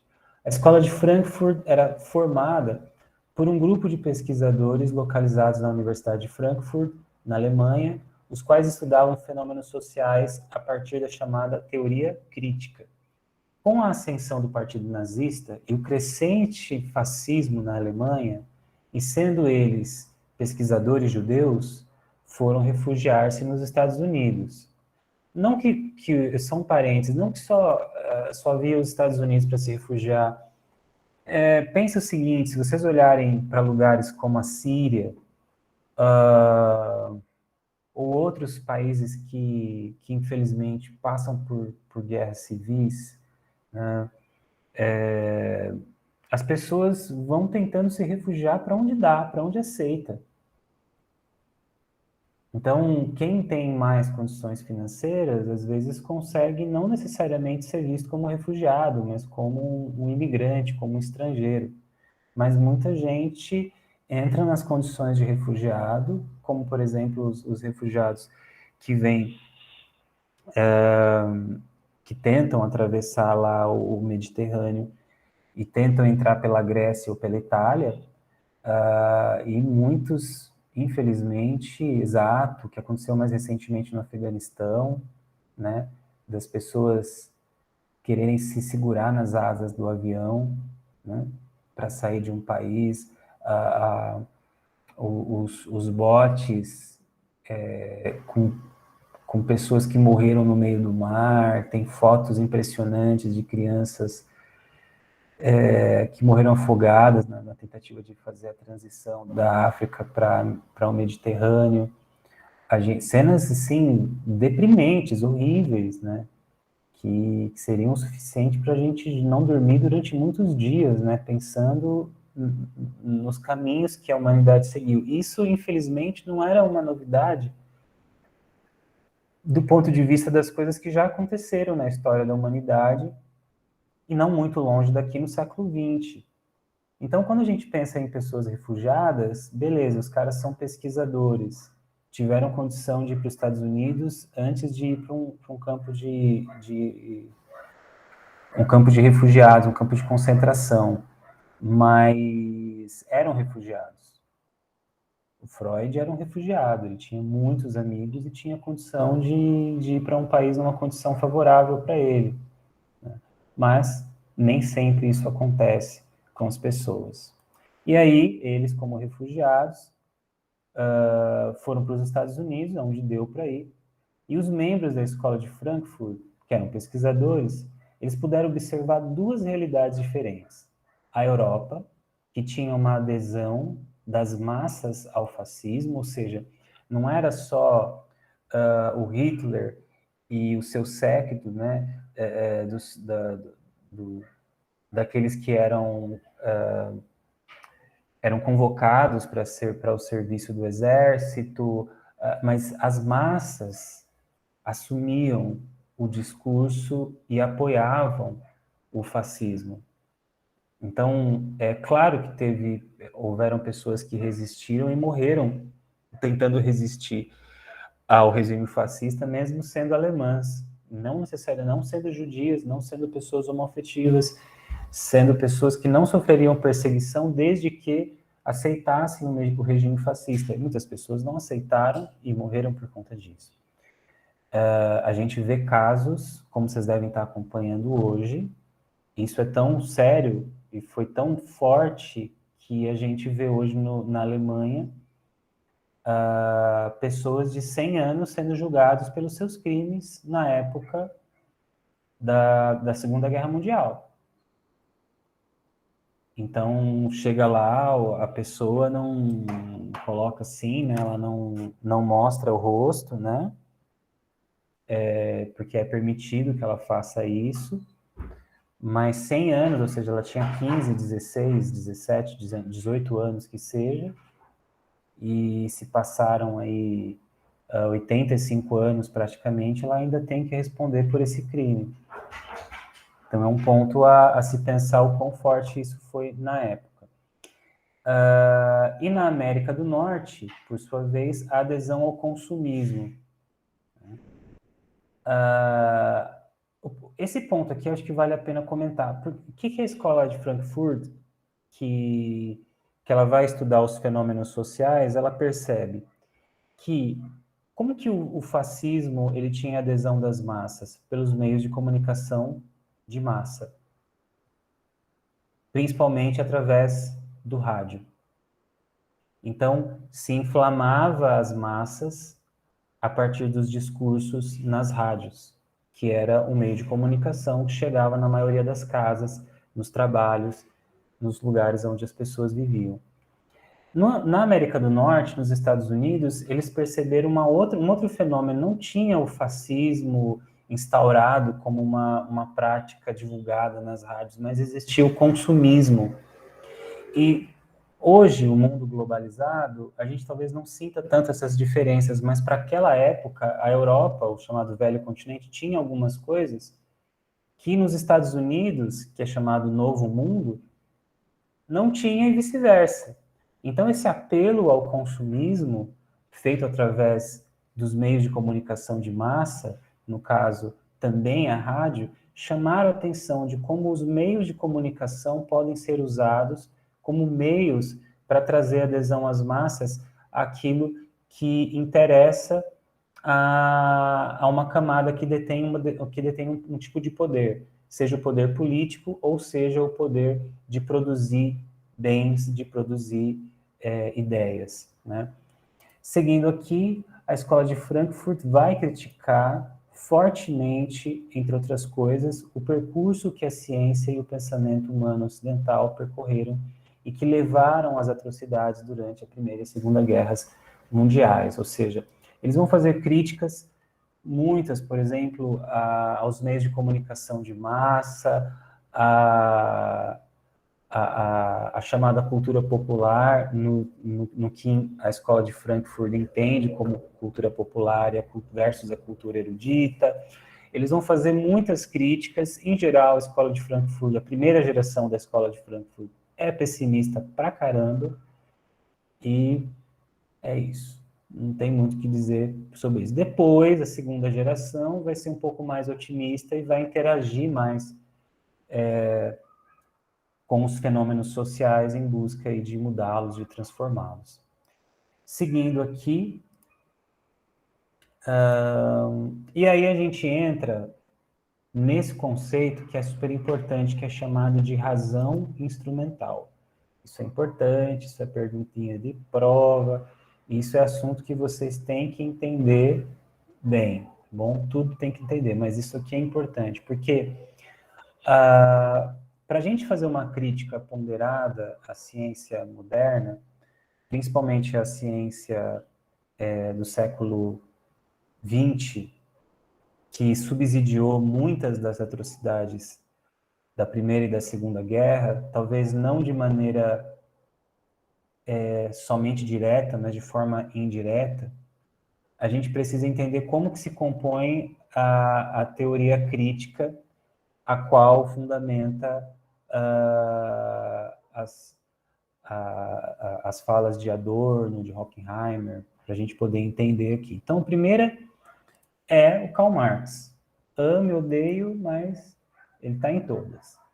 Então, o primeiro ponto é a chamada dialética histórica, a importância da atividade humana para a existência da sociedade e civilização, e de que apenas uma elite, ou seja, uma superestrutura, porque ela está superior, está acima da estrutura, essa elite é que possui o acesso aos meios de produção material, intelectual e ideológico, né? Assim, faz-se necessário que o proletário, que é a estrutura, tenha acesso aos meios de produção. Então, o primeiro ponto aqui da teoria crítica é a importância de resgatar a dialética histórica de Karl Marx, que a gente já falou no começo da aula, né, quando a gente retomou lá outros pensamentos que vão influenciar a composição das ciências humanas, além do positivismo, né? Então, basicamente o que a gente falou lá atrás, e acho que já deu para entender aqui a proposta, mas é que, basicamente, a sociedade se divide em superestrutura, elite e em estrutura, que é a classe dominada, em geral, classe trabalhadora, proletariado, e que a classe chamada elite detém todos os meios de produção de qualquer coisa, seja material, intelectual e, inclusive, ideológicos. Então, as ideologias, a forma de se pensar é mais presente nas pessoas, em geral, são construções de uma determinada elite, né? E isso é um golpe, às vezes, à nossa ideia meio narcisista, né? De que, nossa, eu penso através das minhas próprias ideias. E muitas vezes, se a gente fizer uma reflexão crítica e modesta, né, humilde, a gente vai perceber que muitas das nossas ideias, na verdade, não são nossas ideias mesmos, né? São ideias que eu já tinha e que alguém em algum momento me inculcou, pode ter sido na escola, na minha experiência, ouvi dizer de alguém que me ouviu dizer, e na verdade é simplesmente uma ideia que me foi inculcada e que é interessante para a classe dominante. Isso na perspectiva da teoria material dialética histórica do Karl Marx. Então, primeiro ponto que interessa: a produção intelectual tem dono e tem nome esse dono, que são as elites. Esse é o ponto principal aqui para vocês entenderem, tá? Segundo é a contribuição do Nietzsche, né? Do filósofo Friedrich Nietzsche. Como ser humano de seu tempo, ou seja, segunda metade do século XIX, ele critica o espírito da modernidade e aponta que o niilismo, ou seja, o niilismo que é a tendência da sociedade moderna, mesmo de moral religiosa judaico-cristã, na verdade, eles haviam matado Deus, entre aspas, pois a religião perdeu a centralidade para dar sentido à vida presente e futura, no pós-vida não, no pós-vida, colocando as ciências no lugar, outrora ocupado pelo divino. Para Nietzsche, a sociedade moderna não é quem é niilista, né? Ou ela é que é niilista, pois ela caminha para um destino enganoso, caminha necessariamente para o nada. Aí eu acho que aqui vale uma explicação, que é o seguinte: o Nietzsche, ele é, aspas, filho do ponto de vista do pensamento, de um outro filósofo alemão chamado Schopenhauer. E o Schopenhauer, ele foi talvez o primeiro filósofo a dizer o seguinte, isso no século XIX, tá? Schopenhauer vai falar o seguinte: não tem lógica o universo. Não tem lógica. Lembra quando os pré-socráticos, o Sócrates falava que tinha, como chama? Que tinha lógica, que o pensamento humano consegue entender as leis do universo, porque o próprio pensamento humano é regido por leis do universo. Então, ou seja, a razão, a lógica, a matemática por exemplo, vai reger todo o universo. E o Schopenhauer vai falar o seguinte: então, não tem. O que tem é uma vontade louca, ensandecida, nada tem lógica. Não tem essa de lógica. É uma coisa mais violenta. O ser humano não é tão lógico como está se dizendo. Tanto que vão dizer que quem inventou a psicanálise, ou não a psicanálise, mas o inconsciente foi Schopenhauer. Né? Tem até psicanalistas que falam, não, mas o inconsciente, quem inventou não foi o Freud, foi Schopenhauer. Né? Já vi psicanalistas falando isso, e de uma certa forma tem razão, mas isso é da genealogia da psicanálise, não interessa para a gente agora. E aí vem o Nietzsche. O Nietzsche absorve essa lógica do Schopenhauer. Ele vai falar o seguinte, que na verdade não existe que essa vontade irracional que existia, né, para Schopenhauer, o Nietzsche vai chamar de vontade de poder. E essa vontade de poder, ela aponta para esse desejo, para esse querer que não se submete a razões de bem ou mal. E que quando você aponta caminhos de dar sentido à vida, você está querendo fazer com a vida uma coisa que ela não pode ter, que é um sentido, que não seja nesse próprio satisfazer das necessidades, nesse prazer, na alegria e no próprio sofrimento que a vida sofre. Que ela sofre a si mesma. A vida se alegra e se sofre em si mesma. Então, por isso que o caminho que o Nietzsche propõe é um caminho mais dionisíaco, né? Fazendo referência aí ao deus grego do prazer, né? Ao deus da abundância, né? Ao deus que está relacionado às festas, ao vinho, né? Então, o Nietzsche vai falar assim, poxa, seja o sofrimento ou a alegria, mas esse uno originário,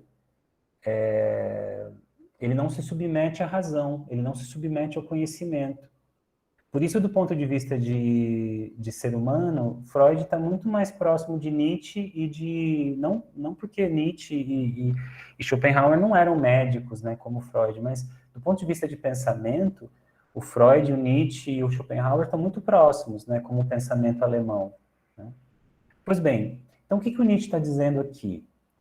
Se o ser humano, se o universo não é organizado do ponto de vista da razão, da lógica, então nada que o ser humano fizer também é baseado na razão e na lógica, inclusive a ciência. Seja a religião ou seja a ciência. Nada tem razão, nada tem lógica. Sendo assim, o que o ser humano fez foi, aspas, matar Deus, porque tirou a religião do centro do sentido da vida, das coisas, ou seja, quem é o nobre, quem é o plebeu, quem é o padre, é tudo estabelecido pela lógica do divino. Quando você tira o divino, a sociedade, o homem moderno, vai querer colocar uma coisa no lugar, e coloca o quê? A ciência. Só que o que o Nietzsche está dizendo, ó, vocês mataram Deus e vocês estão colocando uma outra espécie de divindade, que é a ciência, no lugar. Ia dar ruim antes, vai dar ruim agora de novo. Por quê? Porque vocês estão caminhando para o nada, que é o niilismo, essa ênfase no nada. Não é que o Nietzsche era niilista. É que ele estava dizendo que a sociedade da sua época, a sociedade moderna, era niilista. Por quê?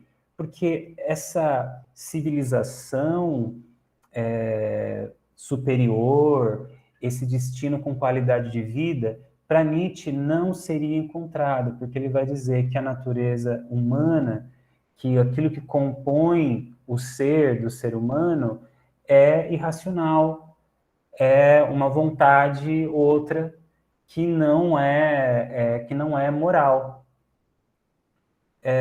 E ele, infelizmente, acertou bastante, haja visto o que aconteceu durante o século XX e haja visto o que acontece hoje. Né? A gente tem, às vezes, a negação de religiões estruturadas, mas também a gente tem o negacionismo da ciência. Isso é reflexo de que a gente não está caminhando, não sabe para onde está caminhando, né? Tá igual a música do YouTube, né? Eu não encontrei, mas eu ainda continuo procurando. Eu não sei nem o que eu quero, mas eu ainda continuo procurando, né? A gente está igual. E aí, por último, né? A contribuição de outro sociólogo, né? Tanto Marx, que entra na economia, na sociologia, Nietzsche, filósofo, e o Max Weber também é sociólogo. Ele vai dizer o seguinte, que a sociedade moderna havia passado por um processo de desmistificação, no qual ocorreria um esvaziamento dos mistérios, dos sentidos, dos significados. O que o Max Weber está propondo aqui como crítica? Né? Ele está propondo, como sociólogo, um pensamento seguinte. Antes, tinha os mitos, tinha os santos, tinha os deuses, tinha mistério, tinha sentido, tinha significado. Quando vêm as descobertas científicas, elas tiram tudo que tem de subjetividade. Entendem? Então, se você tem uma superstição, ou se você tem um sentido filosófico ou teológico para a vida, quando vem, às vezes, uma descoberta científica, ou vem uma teoria científica, ela assopra e coloca por terra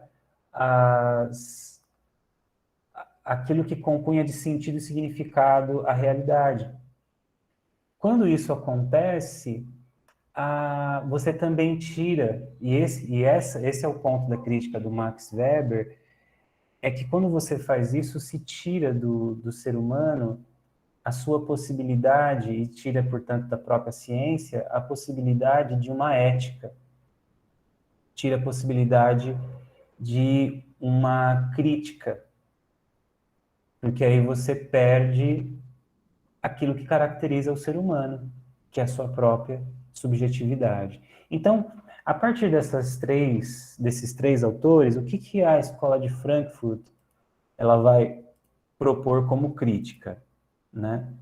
Ela vai dizer o seguinte, ela vai teorizar sobre a tal da razão instrumental. Então, isso aqui é importante. A razão instrumental é aquela usada como forma de exercício de poder. Razão instrumental é a razão, a mesma razão que a gente vê lá sendo trazida nos pré-socráticos, em Sócrates, Platão, Aristóteles, vai seguindo filosoficamente, chega na modernidade, parece um jogo de futebol, né? O goleiro joga, aí vai chegando até chegar lá na ponta do gol, só que para fora! Então, foi para fora. Porque essa razão instrumental, a despeito do que era a proposta do Augusto Comte, de que a ciência levaria a humanidade a um estado superior, de maior qualidade e desenvolvimento, na verdade, ela acaba sendo usada como um exercício de poder, a qual não faz reflexões éticas sobre o bem comum e os malefícios de suas ações.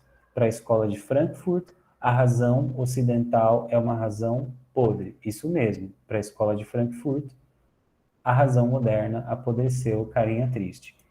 E esse é o termo que a escola de Frankfurt usa.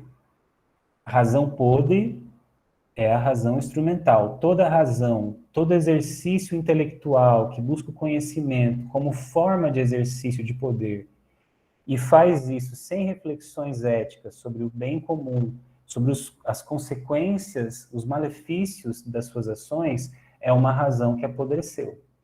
Então, se lá em Platão, Aristóteles estavam pensando sobre ética, sobre o bem comum, sobre a justiça, sobre a verdade, parece que a ciência moderna, em algum momento, até a segunda metade do século XX, ela se perdeu. A primeira geração da escola de Frankfurt viram o horror da guerra e as consequências do uso da capacidade racional usada para a ciência a ciência sem que houvesse uma reflexão ética. A ciência sempre tem o risco de ser usada como instrumento de poder, de acúmulo de capital, quando não exercida com ética e reflexão. Isso inclui a psicologia. Pode ser o direito, pode ser a medicina, pode ser a tecnologias da informação, que criam ambientes virtuais, não importa. Quando a ciência é usada como instrumento de poder para acúmulo de capital, quando ela não é exercida com ética e reflexão, então essa ciência, ela se caracteriza como, aos modos da Escola de Frankfurt, como uma razão podre. Ou seja, uma razão que não se preocupa com o bem comum e não está nem aí para os malefícios das suas ações. A boa notícia é que muita coisa aconteceu de lá para cá, o que mostra a possibilidade de fazer ciência na busca do bem comum. Vejamos os casos das vacinas, por exemplo. Porque, veja, de lá para cá, o que aconteceu? A gente já falou sobre isso. Termina a Segunda Guerra Mundial, como diria o personagem do Marlon Brando, o horror, lá no Apocalipse Sinal, o horror, o horror, o horror, o horror, o horror. Campo de concentração, práticas pseudocientíficas, né? Nos campos de concentração, bombas atômicas, armas químicas, crimes de guerra, destruição, regimes ditatoriais que foram derrubados, outros que foram que chegaram ao poder. No final das contas, a gente tem muito sofrimento. E aí a gente vai ter o advento da Organização das Nações Unidas a partir do documento que é a Declaração dos Direitos Humanos, a Declaração Universal dos Direitos Humanos. Por que vai surgir a bendita da Declaração Universal dos Direitos Humanos? Porque se perdeu a noção do que era o ser humano. Seja pelos maus que foram praticados de maneira assim, não só absurda, mas de maneira generalizada, e inclusive também as práticas que foram realizadas por outros seres humanos, que detinham conhecimento científico e que detinham também poder acumulado, seja político ou econômico. Então, quando a gente tem a Declaração de Direitos Humanos e as organizações que vão ao encontro da saúde, da educação, do lazer, a gente começa a ter práticas mais refletidas a partir do fazer da ciência e organizações, comitês de ética, que vão regular as práticas científicas, e isso é uma construção que se dá até os dias de hoje.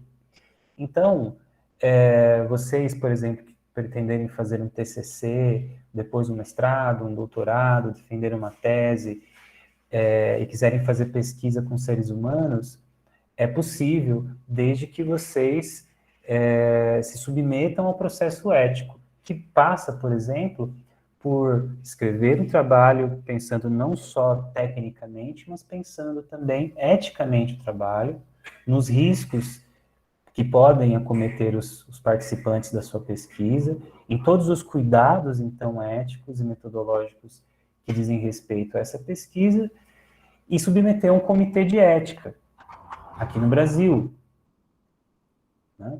Para que vocês possam ter, por exemplo, autorização. Aqui na Unib, nós temos o comitê de ética para as pesquisas, onde a gente recebe de outras faculdades e também recebe os da nossa universidade, e é um parecer cego, no sentido de que vocês não sabem quem são os pareceristas,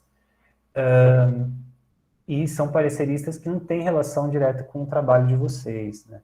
Então, isso ajuda que a pesquisa de vocês possa ser realizada protegendo todos os participantes. Isso não existia. Então, a ideia de um comitê de ética... A gente tem no Brasil, por exemplo, duas regulamentações ou resoluções que apontam para a proteção das pessoas. Por exemplo, a Resolução 466 de 2012 e a 510 de 2016, que protege os participantes e delimita também as responsabilidades sobre os pesquisadores.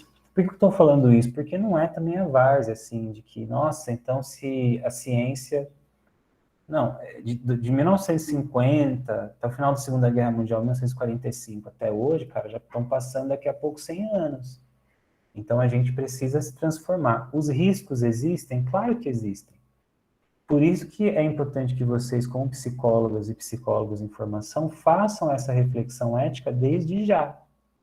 Em todas as suas práticas, não só as científicas, mas também as práticas profissionais, né? E comecem a aplicar isso já nos estágios, já no dia a dia de vocês, na formação, que a ética faça parte da formação de vocês desde já. Dito isso tudo, a gente tem talvez mais 5 minutinhos aqui, e eu queria abrir para perguntas, para comentários que porventura vocês tenham. Eu sei que foi uma pancada de informação que eu dei, eu sei, mas está nos slides e no texto. Vocês vão lendo com carinho. Só mais uma coisa. Lembrando que essa semana tem fórum. A pergunta já está lá. Tem essa semana.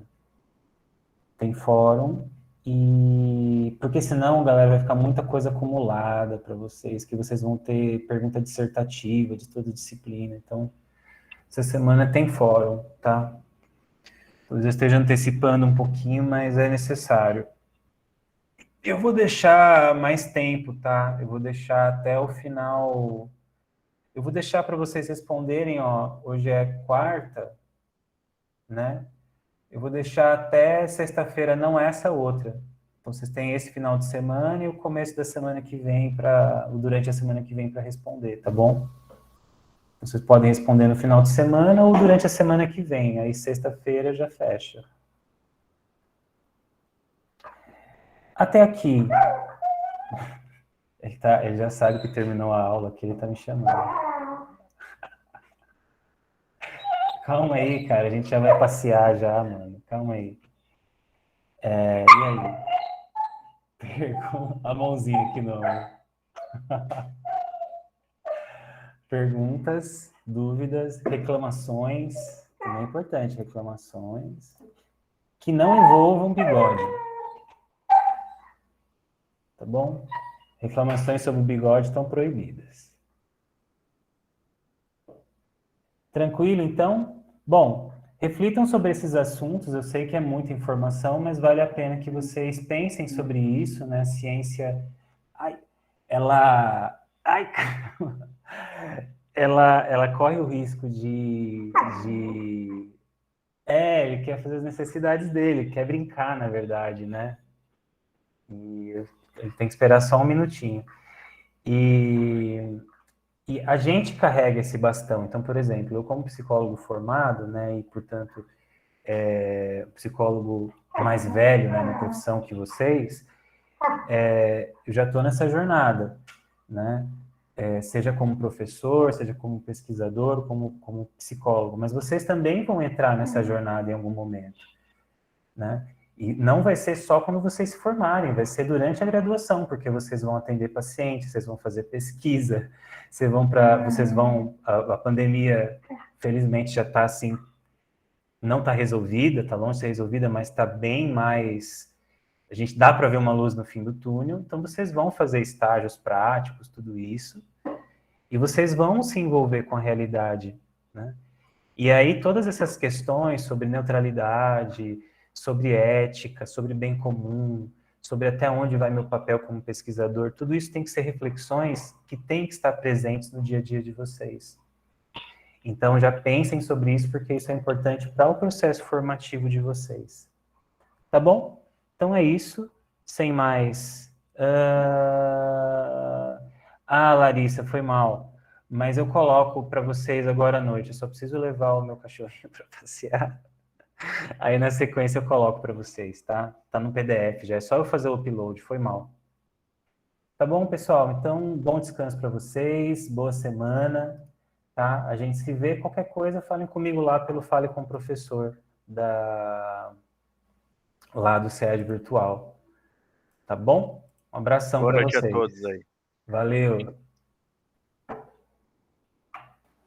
Tchau, uma boa noite a todos. Boa noite, até mais. Boa noite.